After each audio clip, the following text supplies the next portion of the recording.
Hello student, are के classes में आपका स्वागत है। मैं राकेश सर आ गया हूँ एक नई वीडियो के साथ। और इसके अंदर हम देखेंगे, इस वीडियो के अंदर क्लास 7 का ये भूगोल का ये चैप्टर है और चैप्टर 4 है। इससे पहले हमने चैप्टर 3 कर लिए हैं और ये चैप्टर है क्या, वायु, यानी वायु क्या होती है। और इसके अंदर पढ़ेंगे वायुमंडल किसे कहते हैं। तो हमारी पृथ्वी चारों ओर से वायु से घनी चादर से घिरी हुई है, इसे वायुमंडल कहते हैं। पृथ्वी पर सभी जीव जीवित रहने के लिए वायुमंडल पर निर्भर करते हैं। यह हमें सांस लेने के लिए वायु प्रदान करती है। सूर्य की जो किरणें होती है हानिकारक, उससे हमारी रक्षा करती है। यदि सुरक्षा की ये चादर ना हो तो हमें दिन के समय सूर्य की गर्मी क्या जला देगी और रात के समय ठंड से जमा देगी। अतः वायुमंडल हमारे लिए क्या बहुत ज़्यादा आवश्यक है। समझ गए। वायुमंडल में कई प्रकार की गैसेस होती हैं, जैसे कि नाइट्रोजन हो गया, ऑक्सीजन हो गया, कार्बन डाइऑक्साइड हो गया, हीलियम हो गया, ओजोन लेयर, ये बहुत प्रकार की होती है गैसेस होती है। तो आपसे क्वेश्चन पूछेगा कि वायुमंडल के अंदर ऑक्सीजन कितनी पाई जाती है, तो आप बताओगे 21%, नाइट्रोजन पाई जाती है 78%, कार्बन डाइऑक्साइड 0.03% और आर्गन गैसें हुए हैं 0.93% और अन्य गैसें 0.04%। समझ गए। तो आपसे नाइट्रोजन और ऑक्सीजन का तो 100% पूछेगा। तो आपसे ही बच्चों को क्या रखना है, इसको याद रखना है। आपसे क्वेश्चन पूछेगा कि नाइट्रोजन वायुमंडल के अंदर कितनी पाई जाती है, तो आप बोलोगे कितनी, 78%। ऑप्शन के अंदर भी आएगा। आपसे पूछा जाएगा कि ऑक्सीजन कितने परसेंट है, तो आप बताओगे 21%। समझ गए मेरी बात को। इसी प्रकार से आपसे पूछेगा ग्लोबल वार्मिंग क्या है, भूमंडलीय तापीकरण किसे कहते हैं, तो आप क्या बताओगे कि ग्लोबल वार्मिंग का मतलब होता है जब वायुमंडल के अंदर कार्बन डाइऑक्साइड की मात्रा बढ़ जाती है। जब तापमान बढ़ेगा तो क्या होगा, ग्रीन हाउस इफेक्ट होगा और जो ठंडे प्रदेशों के अंदर जो बर्फें हैं वो धीरे धीरे क्या पिघलेंगी। इससे पूरी पृथ्वी के डूबने का खतरा उत्पन्न हो जाता है। इसे ग्लोबल वार्मिंग कहा जाता है। ठीक है, चलो बच्चों आगे बढ़ते हैं। तो देखो हमारे लिए क्या बहुत ज़्यादा आवश्यक है, हमें सांस इत्यादि लेने के लिए किसकी आवश्यकता होती है, ऑक्सीजन की आवश्यकता होती है। हम क्या लेते हैं, ऑक्सीजन लेते हैं और कार्बन डाइऑक्साइड छोड़ते हैं। और पेड़ पौधे अपना भोजन कैसे बनाते हैं, पेड़ पौधे अपना भोजन प्रकाश संश्लेषण अभिक्रिया द्वारा अर्थात फोटोसिंथेसिस प्रोसेस के जरिए अपना भोजन बनाते हैं। समझ गए मेरी बात को। और जब पेड़ पौधे अपना भोजन बनाते हैं तो उस समय क्या होता है, कार्बन डाइऑक्साइड क्या होते हैं, गैस क्या होता है, रिलीज होती है। समझ गए।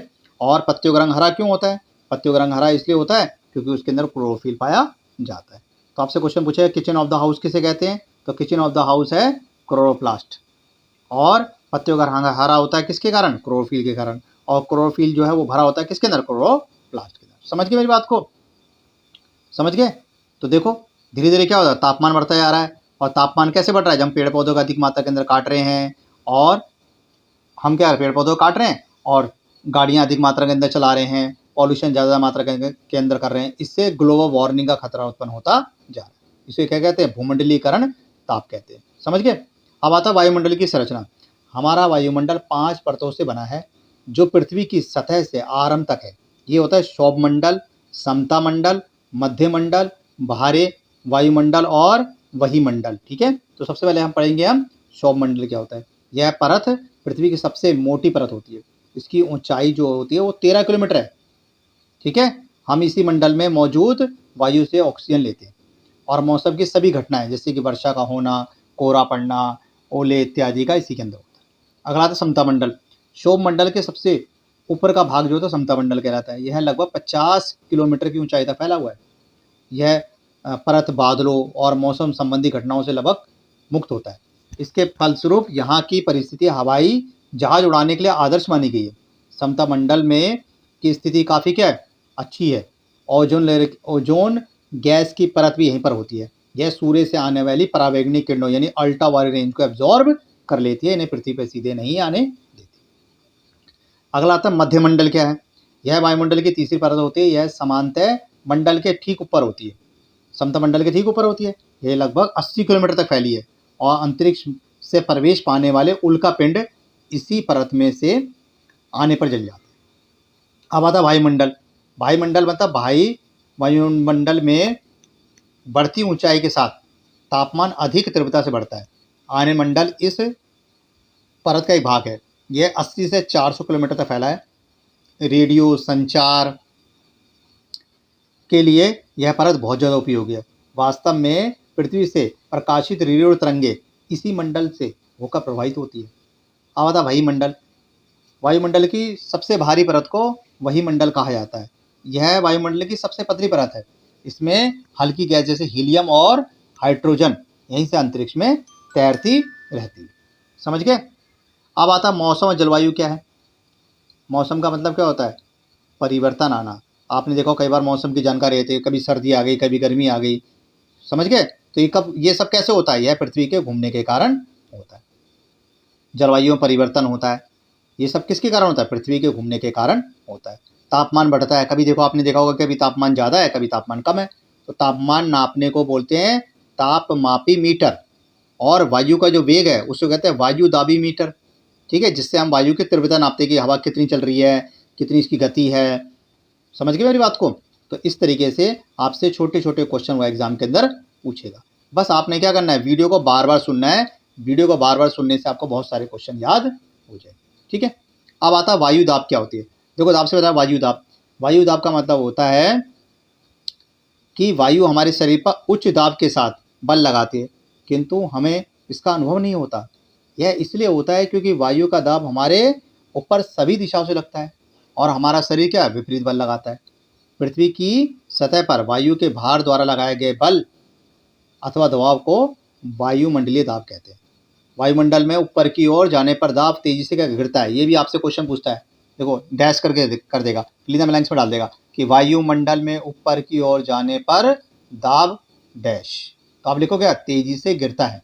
समुद्र स्तर पर वायु दाब क्या होता है, सर्वाधिक अधिक होता है। ये भी क्वेश्चन पूछता है कि कहाँ पर सबसे ज़्यादा वायु दाब होता है। तो आप बताओगे समुद्र पर जो होता है सबसे ज़्यादा होता है, और ऊंचाई पर जाने पर धीरे धीरे घटता जाता है। इसलिए तो देखो ऑक्सीजन की मात्रा कम हो जाती है। वायु दाब पर क्षेत्रीय वितरण किसी स्थान पर उपस्थित वायु के ताप द्वारा प्रभावित होते हैं। अधिक तापमान वाले क्षेत्रों में वायु क्या होता है, गर्म होकर ऊपर उठती है, और निम्न क्षेत्र वाले क्या बनाती है, निम्न क्षेत्र बनाती है। निम्न क्षेत्र बादल युक्त आकाश एवं नम मौसम के साथ जुड़ते हैं। कम तापमान वाले क्षेत्रों की वायु क्या होती है, ठंडी होती है। इसके फलस्वरूप यह वायु भारी होती है, और भारी वायु क्या होती है भाई, अधिक दबाव डालेगी। समझ गए, उस क्षेत्र को अधिक मात्रा के अंदर घेरेगी। चलो बच्चों आगे बढ़ते हैं। अब आता है पवन। पवन का मतलब आपको पता ही है, उच्च दाब क्षेत्र से निम्न दाब क्षेत्र की ओर वायु की गति को पवन कहते हैं। आप पवन को क्या करें, आप पवन को काम करते देख सकते हैं। जब यह सड़क पर गिरी हुई पत्तियों को उड़ा के ले आती है, एक स्थान से दूसरे स्थान पर ले आती है। समझ गए बात। तेज हवाएं चलती है तो मिट्टी उड़कर एक जगह से दूसरी जगह चले जाती है, धूल के कण चले आते हैं। समझ गए। पवन का नाम उसके आने की दिशा के आधार पर निर्धारित होता है। उदाहरण के लिए पश्चिम से आने वाली पवनों को क्या बोलते हैं, पछुआ पवने कहते हैं या पश्चिमी पवने कहते हैं। समझ गए मेरी बात को। तो पवनों को मुख्य 3 भागों में विभाजित किया जाता है। एक होते हैं स्थायी पवने, दूसरा होता है मौसमी पवने, और तीसरा होता है स्थानीय पवने। ठीक है, ये देखो डायग्राम बता रहा है। स्थायी पवने क्या होते हैं, व्यापारिक पश्चिमी एवं पूर्व पवने स्थायी पवने होती है। ये वर्ष भर लगातार क्या होते हैं, निश्चित दिशा में चलती रहती है। मौसमी पवने, ये पवने विभिन्न ऋतुओं में अपनी दिशा बदलती है। उदाहरण के लिए भारत में मानसून, आपने देखा हो मानसून, अब मानसून आने वाला है, अभी केरल पहुंचा है गर्मी में। ठीक है, और अब धीरे धीरे करके भारत के अन्य राज्यों में चलाएगा तो बारिश हो जाएगी। अब आता है स्थानीय पवने। ये पवने जो किसी छोटे क्षेत्र में दिन या वर्ष के किसी विशेष समय पर चलती है। उदाहरण के लिए स्थल एवं समुद्री समीर। ठीक है, तो इस प्रकार की पवने होती है। आपने देखो कई बार लू चलने लग जाती है अधिक मात्रा में, बहुत गर्मी होगी तो क्या लू चलने लग जाएगी, तो गर्मी और तापमान क्या बढ़ जाता है और हमें लू लग जाती है। ठीक है, ये देखो ये आप पूरा डायग्राम बना रखा है, तो ये डायग्राम को आप देख सकते हैं बच्चों। अब आगे बढ़ते हैं। अब आता है चक्रवात क्या होता है। चक्रवात का मतलब होता है बहुत ज़्यादा मात्रा में पवनों का चलना, बहुत तेजी अवस्था में पवनों का चलना। जब चक्रवात चलता है तो क्या होता है, खंभे टूट जाते हैं और तारें टूट जाती हैं, पेड़ पौधे उखड़ जाते हैं। ये देखो ये उड़ीसा का, पश्चिम बंगाल का, बंगाल की खाड़ी का दिखा रखा पूरा चक्रवात, जिससे यहाँ पर क्या पूरी तरीके से नष्ट हो गया। समझ गए। तो इस टाइप के क्वेश्चन पूछ सकता है आपसे। थाईलैंड के अंदर हुआ चक्रवात आ गया, तो ऐसे चक्रवात आते रहते हैं। अब आता आर्द्रता। जब जल पृथ्वी एवं विभिन्न दिशाओं से वाष्पित होती है तो यह एक जल वाष्प बनाती है। वायु में किसी भी समय जल वाष्प की मात्रा को आर्द्रता कहते हैं। ये क्वेश्चन आपसे पूछे है, कई बार क्वेश्चन पूछा है। समझ गए। वायु में किसी भी समय जल वाष्प की मात्रा को आर्द्रता कहते हैं। जब वायु में जल वाष्प की मात्रा अत्यधिक अधिक होती है तो हमें कहते हैं आर्द्र दिन होता है। और जैसे जैसे वायु गर्म होती जाती है तो उसकी जल वाष्प क्या होता है, धारण करने की क्षमता बढ़ जाती है, और इस प्रकार यह और भी क्या होती है, आर्द्र हो जाती है। आर्द्र दिन में कपड़े सुखाने में क्या होता है, काफ़ी समय लगता है। यह हमारे शरीर से पसीना आसानी से नहीं सूखती, और हमें क्या होता है, काफ़ी अनफीलिंग सी महसूस होती है, असहाय सा महसूस होता है। समझ गए बात को? ओहो कितनी गर्मी हो रही है ऐसा लगता है।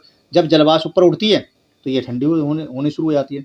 जलवाष्प से क्या होता है, संग्रहित होकर ठंडा होकर जल की बूंदें बना देती है। बादल इन्हीं जल बूंदों का एक क्या है, समूह है। जब जल की ये बूंदें इतनी भारी हो जाती हैं कि वायु में तैर नहीं सकती तो क्या वर्षा के रूप में नीचे आने लग जाती है।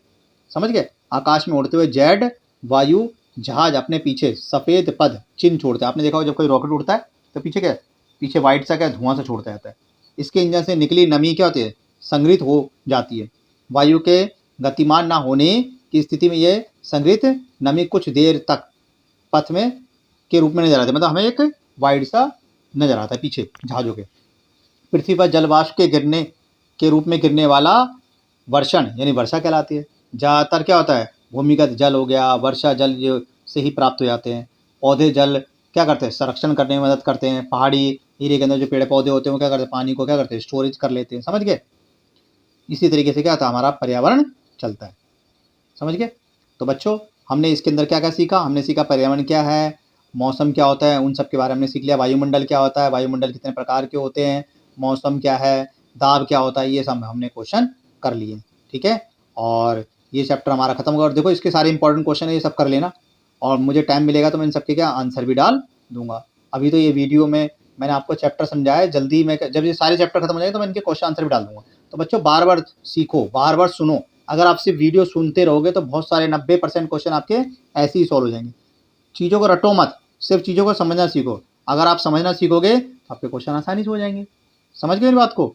आई होप आपको सबको क्या वीडियो पसंद आई होगी। ठीक है, और जल्दी मैं क्या करूँगा, आपको नेक्स्ट वीडियो डाल दूंगा। ठीक है, इस वीडियो के अंदर तो इतना ही, क्योंकि आपका ये चैप्टर खत्म हो गया। वायुमंडल यानी वायु क्या होती है, वायु कितने प्रकार की होती है, सब हमने क्वेश्चन कर लिए हैं। ठीक है, तो फिर जल्दी मिलते हैं आपसे एक नई वीडियो में। ठीक है बच्चों, बाय बाय।